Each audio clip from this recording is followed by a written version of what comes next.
Chapter 5. Pinocchio is hungry and looks for an egg to cook himself an omelette. But, to his surprise, the omelette flies out of the window.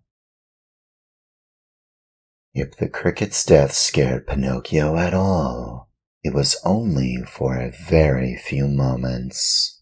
For, as night came on, a queer, empty feeling at the pit of his stomach reminded the marionette that he had eaten nothing as yet. A boy's appetite grows very fast, and in a few moments the queer, empty feeling had become hunger, and the hunger grew bigger and bigger until he was as ravenous as a bear.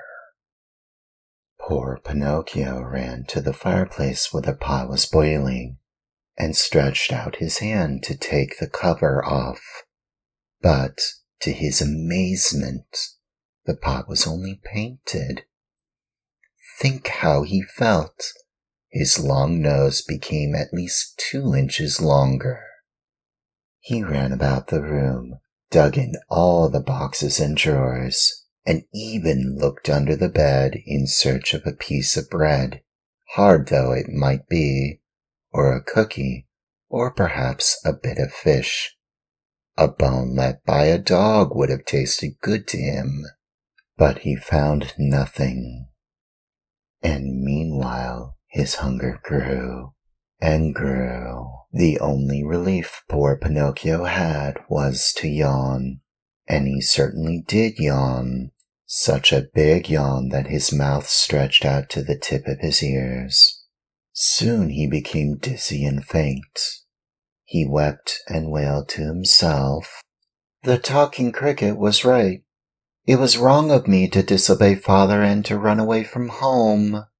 If he were here now, I wouldn't be so hungry. Oh, how horrible it is to be hungry.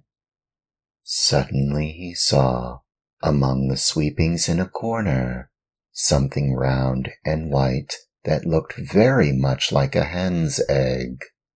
In a jiffy, he pounced upon it. It was an egg. The marionette's joy knew no bounds. It is impossible to describe it. You must picture it to yourself. Certain that he was dreaming, he turned the egg over and over in his hands, fondled it, kissed it, and talked to it. And now, how shall I cook you? Shall I make you an omelette? No, it is better to fry you in a pan. Or shall I drink you? No, the best way is to fry you in the pan. You will taste better. No sooner said than done. He placed a little pan over a foot warmer full of hot coals.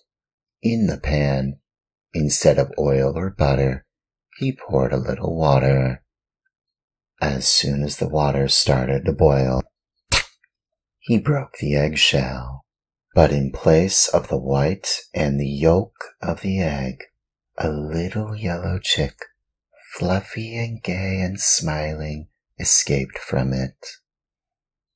Bowing politely to Pinocchio, he said to him, "Many, many thanks indeed, Mr. Pinocchio, for having saved me the trouble of breaking my shell.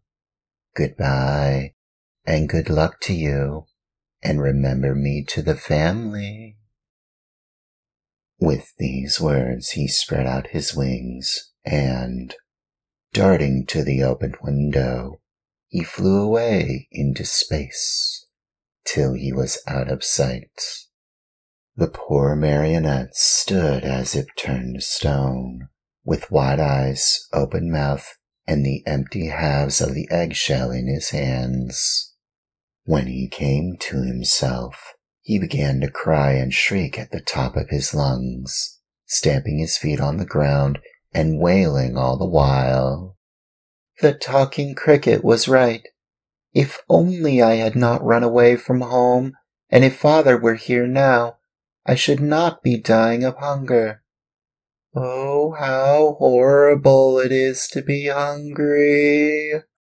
And as his stomach kept grumbling more than ever, and he had nothing to quiet it with, he thought of going out for a walk to a nearby village in hope of finding some charitable person who might give him a bit of bread.